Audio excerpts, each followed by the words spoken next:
Alright, what's going on everybody? Welcome back to another video here on the channel, and today we're going to be talking about the entire Kwite situation. This is the first time that I've talked about this publicly. It's been a little while since everything kind of unfolded and everything kind of really started in this entire situation. And when the allegations and everything came out, it was a huge deal on social media. It started blowing up and everything. And as it happens often in these kinds of situations, you know, people jumped to conclusions really quickly and whatnot. Now, I was informed of everything unfolding in private because I know a lot of people who are mutual between Kwite and myself. And keep in mind, this is all just a few weeks really after the entire Cyrus situation unfolded, and that one, at least for me, was like really personal because I was really close with Cyrus before everything unfolded the way that it did. And for me at the time, it was like, man, not another one, right? Like not another one of these situations where somebody in the community gets hit like this, right? With these kinds of very serious allegations. I mean, we're talking about allegations of sexual assault and, you know,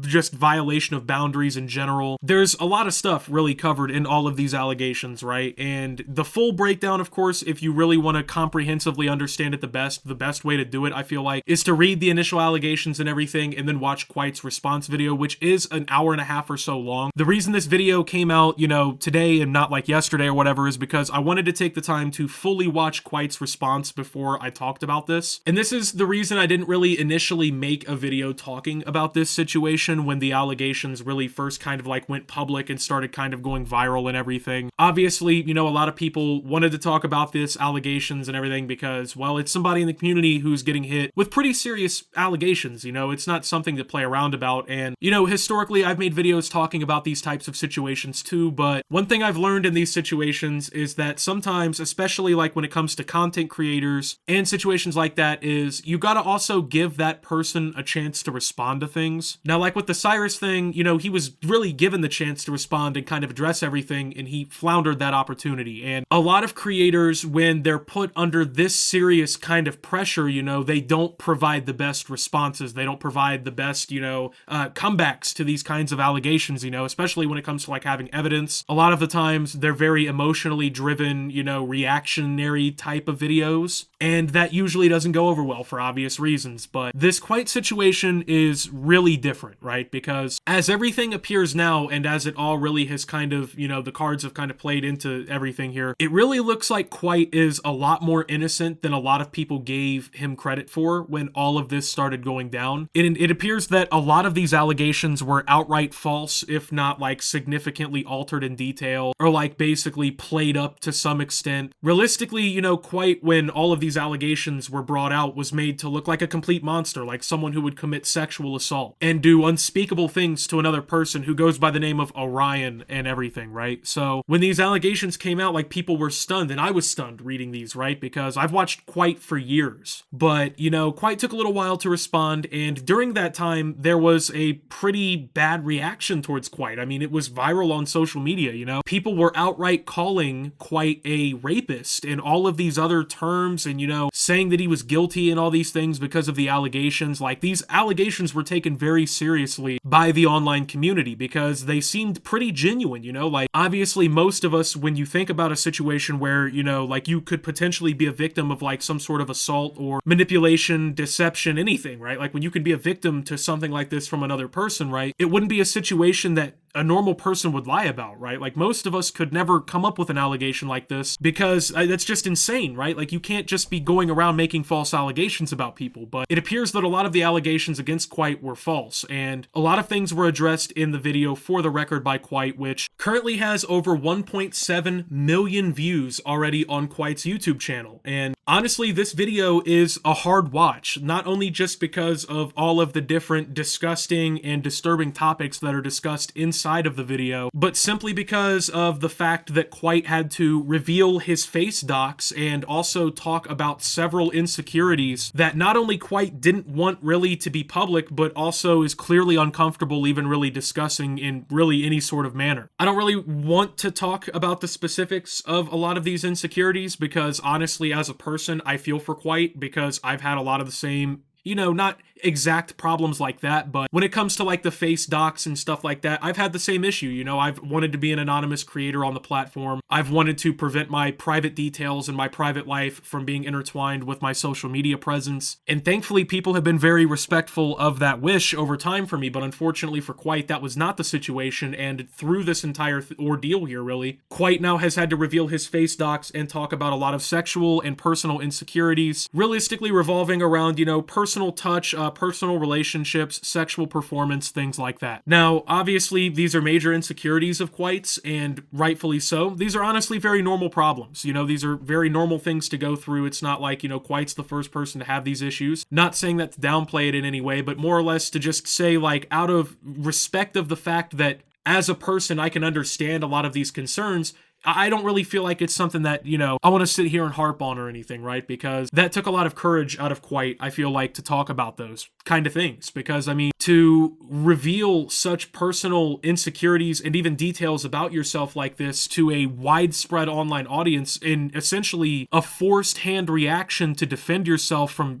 like serious career-altering, life-altering allegations, like, it's just honestly really screwed up that in this whole situation, somebody lied about a lot of this stuff, if not pretty much outright everything, went through all of the effort to, you know, frame it in the situation that it was framed in, but then also now forcing Kwite to respond in this way, I feel like is a very scumbag thing to do and very overall just fucking morally reprehensible. I mean, how could you make up allegations like this, that somebody would, you know, assault you in a way like this, right? There are so many legitimate victims of these types of scenarios, right? Where people are assaulted and people are touched without consent and things like this, they happen, you know? And unfortunately, there's just way too many victims of things like that. But to make up an allegation about something that significant and to write this massive, like, document essentially and how everything went down, right? Like with these allegations is just, not only is it criminal, but it's just like insane. And a lot of people are talking about, like, in Kwite's situation, like, he should try to sue for some sort of, like, you know, defamatory lawsuit or whatever. Honestly, in this situation, I don't think I would blame Kwite in the slightest if that's the route that he decided to go, because at the end of the day, this was somebody maliciously attempting to end his career and destroy his public image over a personal falling out or whatever, right? Between whatever qualms in their relationship they've had over the years. This was deliberate, you know? They went public with this. They tried to destroy his YouTube career with this. This, you know, is the type of shit that leads people to potentially going to jail, you know? Very serious allegations. And for you to fake something like that for attention, to destroy someone's career, whatever realistically the end goal here was, is just absolutely fucking disgusting, man. Like, and it really pisses me off because you know so many people, right, in real life who've unfortunately been victims of sexual assault and harassment and things like this.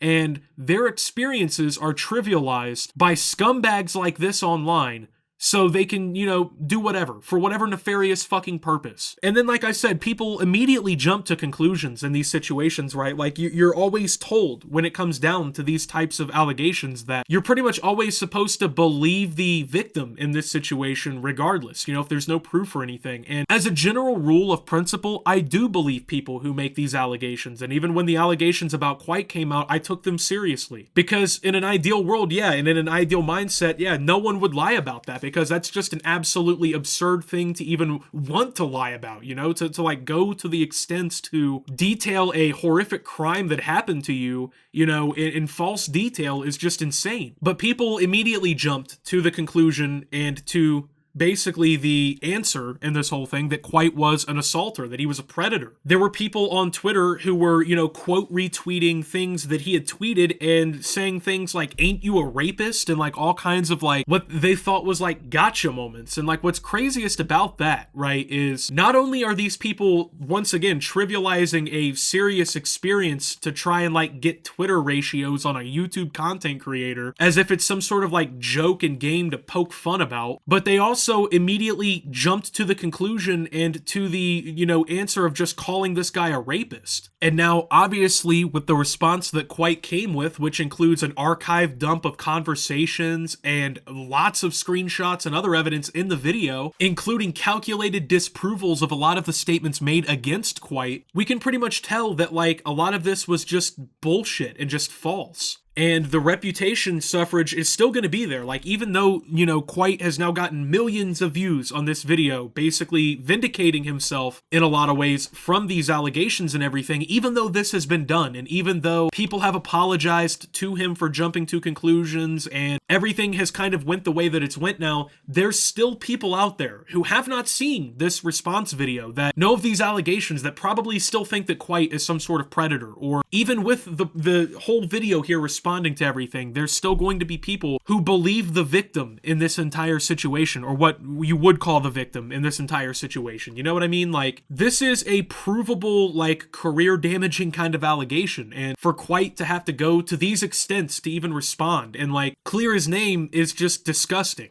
Ultimately, Kwite's video, for the record, in my opinion, is a pretty good example to set going forward for how a creator should attempt to respond to serious allegations, because while Kwite unfortunately was put into the circumstances of having to reveal face docs and, you know, go through all these insecurities, all these personal details to clear the Kwite image and everything and to clear his name, even though all of these bad things were part of the whole thing, Kwite responded very well. I mean, this is a very well articulated video where Kwite goes to the extent of making sure that this is like a personal response to the situation. This is not a brand response. It's not like a drama clickbaity response, anything like that. It's just a flat out, just complete rebuttal to the things that were alleged with great amounts of evidence, you know, screenshots of text messages, like I said, the archive dump on Google Drive, all these different things, right? And just breaking it down piece by piece. That's how people should respond. You know, that's how in these situations people should strive to respond, because like I said, a lot of the times when situations like this unfold, creators respond very emotionally, which is understandable because these are huge allegations, but, you know, this very calculated, very well articulated and edited out response and everything here is exactly what Kwite needed to vindicate everything. And now there's even rumors that the alleged victim, Orion, in this whole thing has now faked a medical document on Twitter in response to this whole situation. This is a tweet Orion made in response, basically providing what appears to be some sort of like personal diagnoses list / patient description or whatever at like a licensed psychologist that describes a bunch of like emotional symptoms and stuff like that, along with like a diagnosis of PTSD and whatnot. A lot of people on the like Twitter responses and everything have claimed that things about this document appear falsified. I don't want to speculate whether or not this is a real document. What I will say is, if it's real, that doesn't really excuse making false rape allegations and basically attempting to destroy the livelihood and career and like personal image, even like as a person of somebody online because of whatever nefarious reason you had. But if it's falsified, this should be used as even more evidence that this person legitimately like seeked out to lie and harass and manipulate, and that should just bury it even more at that point. So with that being said, in this entire thing, man, thank you guys for watching. If you did enjoy, make sure to leave a like, subscribe if you're brand new around here on the channel, follow me over on Twitter and Twitch at @subtooptimus. Make sure to check out Shoptimus down below, and until my next video, guys, this is Optimus talking about Kwite's response and signing out.